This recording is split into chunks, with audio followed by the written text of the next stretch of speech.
In this alternate timeline, we'll assume everything up to this point in the Fellowship of the Ring stays the same, all the way up until after Boromir tries to take the ring from Frodo. The orcs are many.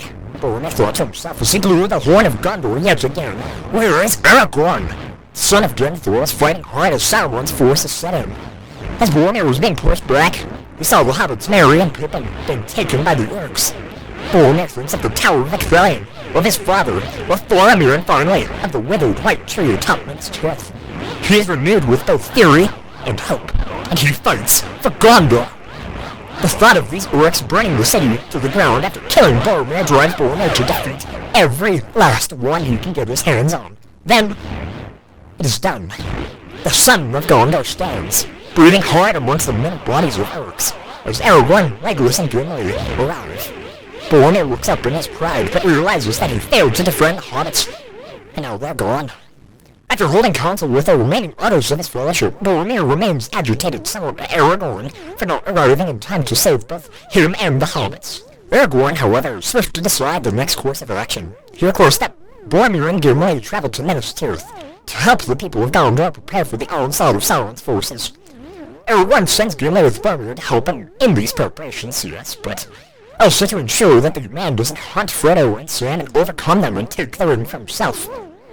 After this meeting, Aragorn and Legolas depart west, and Boromir and Gimli south to cross into northern Enorien and into the Beacon Hills. At this point, Boromir has learned his lesson about the Ring of Power, and he knows not to pursue it.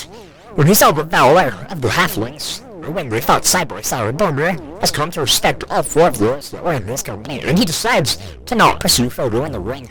However, he is conflicted with this thought until he reaches Car Andros, and then he sees the flames coming from both that city and Osgiliath. And that's when he truly reaches the conclusion to let go of Frodo. In my opinion, the combined strength of Gimli, Sam, and Frodo would have been enough to overcome Boromir. And I think to some degree Boromir knows this. To jump to the other storyline, Legolas and Aragorn's story would be very different.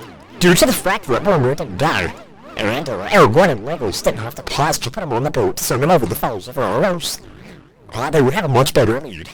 Because in the original timeline, they said their goodbyes to Boromir and sent him over the falls as Merry and Pippin were both being taken to Isengard. However, in this timeline, that didn't happen. At the eaves of the Fangorn Forest, Aragorn and Legolas would sneak into the tribe of orcs to steal away their friends. In the midst of their enemies, they hear a mighty horn blast. Aragorn quickly recognizes it as the Rohirrim, and then he gets Merry, Pippin, and Legolas away from there as fast as possible to hide amidst the trees until daybreak, where they might reveal themselves as friends to the Rohirrim. After they do that, and Merry recognizes them as friends, they ride to Edoras, where they find Gandalf among the mounds of the dead kings of Rohan.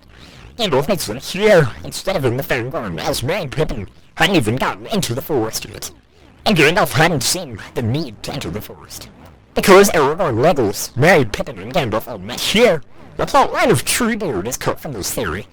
As you all can tell, this will greatly impact the story later. The succeeding events happen mostly the same up until the Battle of Helm's Deep, except for the loss of friendship growth between Legolas and Gimli. I am the white